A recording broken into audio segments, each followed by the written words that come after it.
নমস্কার বন্ধুরা, কেমন আছেন আপনারা সবাই? আশা করছি আপনারা সবাই সুস্থ আছেন, ভালো আছেন। চলুন তাহলে আজকের উপকারী টিপসগুলি দেখে নিই।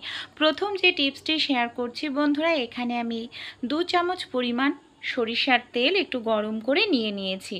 সরিষার তেলের মধ্যে আমি সামান্য পরিমাণ দিয়ে দিচ্ছি হলুদ গুঁড়ো। খুব ভালো করে সরিষার তেল আর হলুদ গুঁড়োকে আমাদের এইভাবে মিশিয়ে নিতে হবে। তারপর এই যে মিশ্রণটা তৈরি করে নিলাম তেল আর হলুদ গুঁড়োর, এটাকে আমরা কি কাজে ব্যবহার করব চলুন তাহলে বন্ধুরা দেখে নিই। বন্ধুরা, আমাদের বাড়িতে যে বয়স্করা মা আছেন বা বয়স্ক কেউ যদি থাকেন, তাদের হাঁটু যন্ত্রণা, কোমর যন্ত্রণা করে। তাই সরিষার তেলের মধ্যে হলুদ মিশিয়ে, অবশ্যই সরিষার তেলটা ঠান্ডা নয়, হালকা একটু গরম করে নিয়ে সেই তেলটা দিয়ে যদি কোমর কিংবা হাঁটু মালিশ করা যায়, তাহলে কিন্তু আরাম পাওয়া যাবে। এমনকি বিষ ব্যথা দূর করতে হলুদ আর সরিষার তেল সাহায্য করে। এটা আমি বলছি না বন্ধুরা, বহুদিনের পুরনো মা ঠাকুমাদের একটি ঘরোয়া টোটকা। আপনারা অবশ্যই ট্রাই করে দেখতে পারেন, আশা করছি উপকার পাবেন।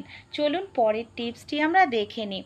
রুটি আমরা কম বেশি প্রত্যেকেই খাই, আটার রুটি, কিন্তু ময়দা আমরা ঘরে এনে রেখে দিই যাতে কেউ লুচি খেতে মন চাইলে লুচি খাওয়া যায়, কিন্তু প্রত্যেক দিন কিন্তু ময়দাটা ব্যবহার করা হয় না। আর এই ময়দা এনে রেখে দিলে অনেক দিন ঘরে পোকা ধরে যায়, তেতো হয়ে যায়। তাই ময়দাটা কিভাবে রাখলে সহজে পোকা ধরবে না, এমনকি তেতোও হবে না, এর জন্য একটি কাজ করতে হবে। এখানে দেখুন আমি ময়দার মধ্যে দিয়ে দিচ্ছি লঙ্কা। এখানে আমি নিয়েছি শুকনো লঙ্কা, 2-3টে শুকনো লঙ্কা ময়দার মধ্যে যদি আমরা দিয়ে রাখি, অনেক দিন রেখে দিতে পারবো ঘরে, মানে ময়দাতে পোকা ধরবে না। অবশ্যই পলিথিনে রেখে পলিথিনের মুখটা খুব ভালো করে এভাবে বন্ধ করে কৌটোর মধ্যে ঢাকনা দিয়ে ঢেকে রাখতে হবে, তেতোও হবে না ময়দার স্বাদ। এই ধরনের যে আদাগুলো আমরা প্রত্যেক দিন খেয়ে থাকি বন্ধুরা, অনেক সময় অনেকটা আদা এনে রাখি, কিন্তু বাইরে রেখে দিলে শুকিয়ে যায়, ফ্রিজের মধ্যে রাখলেও অনেক সময় আদা দেখা যাচ্ছে যে পচে যায়। তাই কিভাবে আমরা আদাগুলোকে রাখতে পারি যাতে আদাগুলো সহজে নষ্ট না হয়, এর জন্য এই ধরনের নিয়ে নিতে হবে যে কোনো কাচের জার। অবশ্যই এখানে কাচের জার নিতে হবে, প্লাস্টিকের জার নিলে কিন্তু বন্ধুরা হবে না।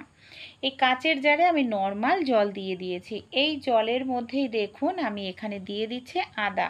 এইভাবে আপনারা ফ্রিজের মধ্যে 3-4 মাস রেখেও আদাটা খেতে পারবেন। আদাটা আপনার পচবেও না, এমনকি নষ্টও হবে না, অনেক দিন পর্যন্ত আদাটা কিন্তু ভালো থাকবে। ছোট্ট টিপস বন্ধুরা, ভীষণ উপকারী।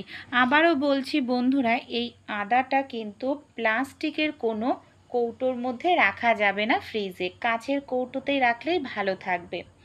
আমাদের বাড়িতে এই ধরনের অনেক কৌটো থাকে বন্ধুরা, যে কৌটোগুলো দেখা যায় যে ঢাকনাটা ঢেলা হয়ে গেছে, আর এইভাবে ঢাকনা ঢেলা হয়ে গেলে কৌটোটা পুরোপুরি বেকার হয়ে যায়। আমরা কোনো কাজেই কিন্তু কৌটোটাকে আর ইউজ করতে পারি না, কারণ ভেতরে কোনো জিনিস রাখলে হাওয়া বাতাস ঢুকলে সেই জিনিসটা খারাপ হয়ে যায়, আর কৌটোটা আমাদের ফেলে দিতেও ভালো লাগে না। তাই নিয়ে নিতে হবে সেলোটেপ। সেলোটেপ প্রত্যেকের বাড়িতেই থাকে। সামান্য পরিমাণ সেলোটেপ নিয়ে যদি আমরা এইভাবে প্যাচের জায়গায় সেলোটেপটাকে লাগিয়ে দিই, তারপর আমাদের কি করতে হবে দেখুন বন্ধুরা, বাড়তি যে সেলোটেপের অংশটা রয়েছে সেটাকে আমি এইভাবে দেখুন মুড়িয়ে দিচ্ছি। এবার ঢাকনাটা আটকালে ঢাকনার প্যাচটা কিন্তু খুব সুন্দর টাইট হবে বন্ধুরা। আর এই কৌটোটা যেটা বেকার হয়ে গেছিলো, সেই কৌটোটাকেও কিন্তু আবার আমরা ইউজ করতে পারবো। ছোট টিপস কিন্তু ভীষণ উপকারী, অবশ্যই আপনারাও কিন্তু বন্ধুরা ট্রাই করে দেখবেন। চলুন তাহলে পরবর্তী টিপসটি আমরা দেখে নিই। বন্ধুরা, অনেক সময় আমরা এইভাবে রুটি তৈরি করার জন্য আটা নিই, আর এইভাবে আটা নিলে দেখা যায় আটা মাখার পর অনেক সময় বেশি হয়ে যায়, ফ্রিজে রাখতে লাগে, কিংবা কম হয়ে যায়, রুটি কম তৈরি করতে লাগে। তাই এইভাবে আমরা আটা না নিয়ে যদি কাপ মেপে বন্ধুরা, এরকম কাপ হোক, ছোট বাটি হোক, যে কোনো একটি মেজারমেন্ট জিনিস করে তারপর আমরা রুটি তৈরি করার জন্য যদি এইভাবে আটাটা নিই, তাহলে কিন্তু আমাদের যে কটা আমরা রুটি খাবো সেই কটাই রুটি তৈরি করতে পারবো, আটাও আমাদের বাঁচবে না, এমনকি আটা কমও হবে না। তাই এই ছোট্ট টিপসটি আপনারা ট্রাই করে দেখবেন, আশা করছি আপনারাও কিন্তু উপকৃত হবেন। চলুন পরের টিপসটি দেখে নিই। রসুন আমরা কম বেশি প্রত্যেকেই খাই, নানা রকম তরকারিতে ব্যবহার করি, কিন্তু অনেক সময় আমাদের কোথাও যাওয়ার থাকে, সেই ক্ষেত্রে নখ দিয়ে রসুনের খোসা ছাড়ালে নখটাও গন্ধ হয়ে যায়, এমনকি নখটা নোংরা হয়ে যায়। তাই আমাদের বাড়িতে যেই ধরনের পুরনো স্টিলের চায়ের যদি ছাঁকনি থাকে, চা ছাঁকনির পেছন দিকটা রসুনের মুখটাকে একটু যদি ঘষে নেওয়া যায়, তাহলে দেখবেন রসুনের খোসাটা মুখটা কিন্তু আলগা হয়ে গেছে। এমনকি রসুনের খোসাটা ছাড়ানোর জন্য আমাদের কিন্তু আর কোনো রকম টানাটানি করতে হবে না, সেকেন্ডের মধ্যেই কিন্তু আমরা রসুনের খোসাটাকে ছাড়িয়ে নিতে পারবো। ভালো লাগলে টিপসটি আপনারাও কিন্তু বন্ধুরা ট্রাই করে দেখবেন। দেখুন কত সহজেই আমরা কোনো রকম নখ ব্যবহার করতে লাগছে না, রসুনের খোসাটা ছাড়িয়ে নিতে পারছি। চলুন পরের টিপসটি আমরা দেখে নিই। আমাদের বাড়িতে এই ধরনের যে ঢাকনাগুলো থাকে না, কাচের ঢাকনা, অনেক সময় কি হয় বলুন তো, কাচের ঢাকনাগুলো এতটা তেল কাস্টে হয়ে যায়, এমনকি এর যে মানে দেখে মনে হয় অনেক দিনের পুরনো। তাই আমাদের বাড়িতে লেবু খাওয়ার পর যে লেবুর খোসাগুলো আমরা ফেলে দিই বন্ধুরা, সে যে কোনো লেবু হতে পারে বন্ধুরা, কম মৌসুম্বি লেবু কিংবা পাতি লেবু, খোসাটা দিয়ে এইভাবে আপনারা কাচের যে কোনো পাত্র ডলে নেবেন, খুব সুন্দর পরিষ্কার হবে। ভালো লাগলে ছোট্ট টিপসটি আপনারাও কিন্তু অ্যাপ্লাই করে অবশ্যই দেখবেন বন্ধুরা। চলুন তাহলে পরবর্তী টিপসটি আমরা দেখে নিই। আমাদের বাড়িতে যে এই ধরনের সুইচ বোর্ড থাকে না, রান্নাঘরে মিক্সার মেশিন চালানোর জন্য বা কোনো কাজের জন্য, অনেক সময় কি হয়, সুইচ বোর্ডটা আমরা রান্না করতে করতেই ধরি, সুইচ বোর্ডটা তেল কাস্টে হয়ে যায়। যখন সুইচ বোর্ডটা পরিষ্কার করি, এই যে ফ্ল্যাগটা থাকে, অনেক সময় দেখা যায় তার মধ্যে আমরা যদি নারকেল তেল বা ভিনিগার দিয়ে পরিষ্কার করি, কিংবা আমরা দেখা যায় হ্যান্ড স্যানিটাইজার পরিষ্কার করলে অনেক সময় ঢুকে যায়, এমনকি আমাদের ইলেকট্রিক শর্ট লাগারও সমস্যা সম্ভাবনা থাকতে পারে। তাই আমাদের বাড়িতে যে টিপ থাকে, যেটা আমরা ব্যবহার করি, এই যে ছিদ্র রয়েছে না, ফ্ল্যাগের ছিদ্রর মধ্যে এইভাবে টিপগুলোকে যদি আমরা লাগিয়ে দিতে পারি বন্ধুরা, তারপর আমি দেখুন এখানে ফ্ল্যাগটা সুইচ বোর্ডটাকে নারিকেল তেল দিয়ে পরিষ্কার করব, কোনো রকম তেল কিন্তু ভেতরে যাওয়ার সম্ভাবনা থাকবে না। আমি একটি কাপড়ে তেল লাগিয়ে নিয়েছি, আর এইভাবে যদি আপনারা নারিকেল তেল দিয়ে ইলেকট্রিক বোর্ড পরিষ্কার করেন, খুব সুন্দর পরিষ্কার হয়, তেল কাস্টে ভাব বন্ধুরা দূর হয়ে যাবে। দেখতেই পাচ্ছেন প্রথমে কীরকম নোংরা ছিল, দেখুন এখন কতটা সুন্দর বন্ধুরা পরিষ্কার হয়েছে। এবার এক্সট্রা যে তেলটা রয়েছে, সেই তেলটা মোছার জন্য এখানে আমি একটি কাপড় ব্যবহার করছি। কাপড়ের সাহায্যে এখানে আমি এক্সট্রা তেলটাকে দেখুন এইভাবে মুছে নিচ্ছি বন্ধুরা। ছোট্ট টিপস, ভীষণ উপকারী, আপনারাও অ্যাপ্লাই করে দেখবেন, আশা করছি এইভাবে আপনাদের কাজ করতে কোনো রকম অসুবিধা হবে না। বন্ধুরা আমরা যখন এই ধরনের কড়াইতে রান্না করি, অনেক সময় কি সমস্যা হয় বলুন তো, এই ধরনের কড়াইতে লুচি বা তরকারি করলে কড়াইয়ের নিচটা একেবারে বন্ধুরা পুড়ে যায়, আর পুড়ে গেলে আমাদের অনেকটা সময় লাগে মাজা ঘষা করতে।